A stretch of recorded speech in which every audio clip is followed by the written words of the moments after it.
establishing contact, accessing data, accessing archives, archive found. Hello.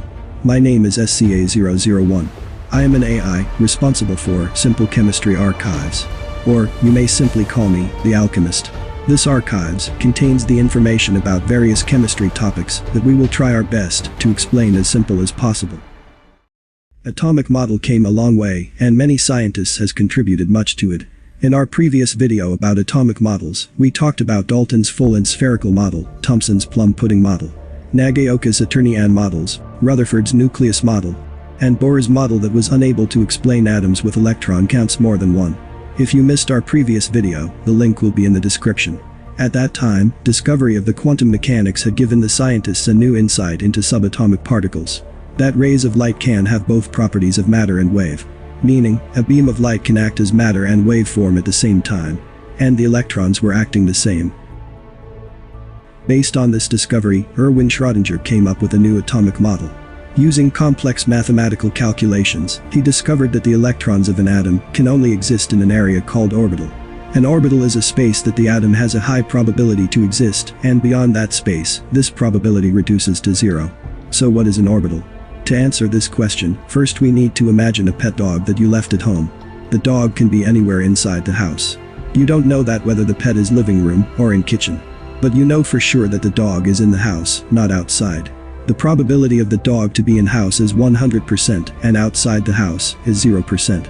Similarly, the electrons can exist and move freely, but only inside the orbitals. The orbitals are spaces that the electrons of atom will be found inside it. The electrons that are outside the orbitals are called free electrons that are not owned by any atom. The electron moves freely inside the orbital. An orbital resembles a fuzzy cloud. Because of this description, this model was also called the Electron Cloud model. For explaining this model, let's look at the smallest part of this model, the orbitals and the electrons. We know that electrons are spinning. This spin can produce a small magnetic field. The spins can either be left to right or right to left, creating two opposite, upside-down magnetic fields that can stay beside each other, whereas the same magnetic fields repel one another. This means there will be only two electrons with opposite spins in any orbitals. The orbitals have different shapes, varying from spherical to cloverleaf-shaped orbitals. These shapes can be aligned with three-dimensional axes of x, y, and z. This creates a cluster of orbitals. These clusters are called sublayers. The sublayers that have same energy levels are considered as one layer. As the layers get bigger, the sublayers will be increased in size too. This makes the orbital system of atoms to be a complex maze that confuses everyone. For making this model easy to understand, first we will look at this example. Imagine two people with distinct names, living in a house. This house, among many other houses in a street, has a unique building number. When you want to send a letter to one of these people, you must write down their address, including name of the town, street, building number, and recipient's name. Similarly, in this model, every electrons residing in orbitals will have their own unique address, or quantum numbers. Schrodinger's model is a three-dimensional model, therefore it required three quantum numbers to describe its orbitals and electrons' properties. Using these three quantum numbers, we can understand where the electrons are located and what orbital we must look for. The three quantum numbers are the principal, angular, and magnetic numbers. These quantum numbers describe the size, shape, and orientation in space of the orbitals on an atom, but more on that later. The first number, principal quantum number, or n, describes the size of the orbital and its energy state.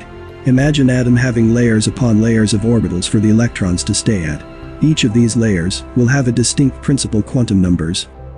We know that the electrons and nucleus have opposite charges. For this reason, the electron is constantly being pulled towards the nucleus. Therefore the electrons tend to fall into the layers that are closer to nucleus, in other words, orbitals with smallest n possible. The orbitals in second layer, or with n of 2, are both larger and more distant than those for which n is 1. Up until now, only 7 principal quantum number have been observed. In other words, only 7 layers have been detected. From now, we are going to address the principal number, or n, as energy layers. The number of sublayers always equals to the number of n. For example, if the principal number, or n, equals to 1, then we will have one sublayer for that particular layer. If the principal number, or n, equals 2, then we will have 2 sublayers for that particular layer. This brings us to angular quantum number. In a layer, all sublayers have angular numbers starting from 0. In the first layer, that n equals to 1, there will be only one sublayer, with angular number of 0. In the second layer, that n is to be 2, there will be 2 sublayers, with angular numbers of 0 and 1. If n is to be 3, there will be 3 sublayers, with angular numbers of 0, 1, and 2. Please keep in mind that these numbers are different from the principal numbers, so for preventing any confusion, letters will be used in its place, such as S, P, D and F, instead of 0, 1, 2, and 3. So, we will be referring to 0 as S, 1 as P, 2 as D, and 3 as F. As said before, angular quantum number, or L, is used to describe the shape of the orbitals in a sublayer. The orbital residing in sublayer of S is spherical.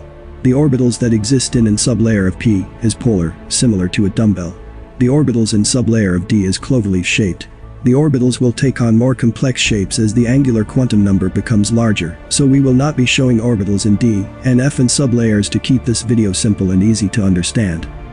So up until now we learned that according to Schrodinger's model, the atom has different energy layers, which is shown with principal number, or n. Also every layer has its own sublayers, which is shown with angular number, or L. For example, when we want to refer to the p sublayer of layer number 2, we simply say 2p. Or similarly, 1s means the sublayer of S in layer number 1. 3d means the d sublayer in layer number 3. The sublayers are made of orbitals. We learned that the orbital is a space that the electrons of the same atom exists in it. This brings us to the third quantum number, the magnetic quantum number, which will be shown with the letter m. M represents the magnetic orientation of the orbital. The orbitals with shapes other than sphere can align themselves along with x, y, and z axis. For showing these alignments, magnetic quantum number is needed. Please take note that the sphere can have only one alignment because no matter the positioning, the results are the same. Each of these orbitals will be given a number between -L and +L, including 0.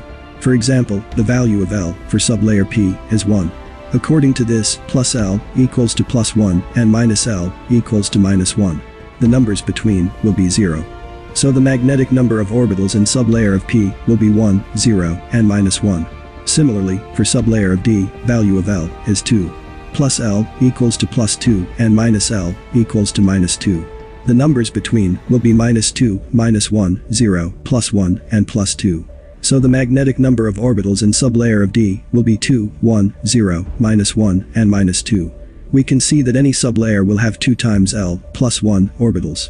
The sublayer S has one magnetic orientation, so it has only one orbital. The sublayer P has 3 magnetic orientations, so it has 3 orbitals. The sublayer D has 5 magnetic orientations, so it has 5 orbitals. The sublayer F has 7 magnetic orientations, so it has 7 orbitals.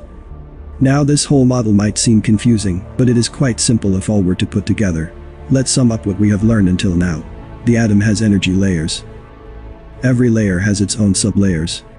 Every sublayer has its own orbitals. And the electrons exist in the orbitals. Same as any house having specific address, for finding any specific electron, we must have its 3 quantum numbers. In this video, all the topics were explained in a simple way, so all the minor details were left out. The topics that require more explanation will be covered on separate videos. Make sure to hit the like button and subscribe to see our next videos. And feel free to leave a comment and help us make better videos next time. Logging out.